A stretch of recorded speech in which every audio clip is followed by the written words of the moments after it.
Soy Adriana Guerrero y vivo aquí en Castellón. Muy bien, Adriana. ¿Y qué es lo que te pasó? A mí me pasó un ictus hace 3 años.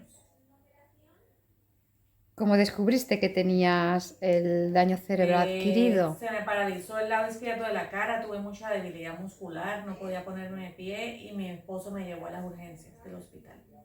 Y allí descubriste. Luego el médico me dijo que había tenido un ictus, que me habían operado y tenía el lado izquierdo de mi cuerpo paralizado. Ya. ¿Y ahora cómo es tu vida con el daño cerebral?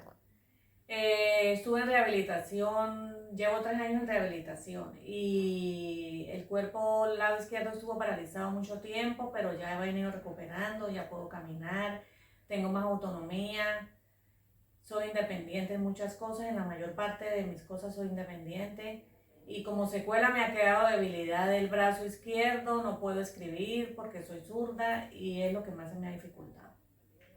Muy bien. ¿Y en el trabajo?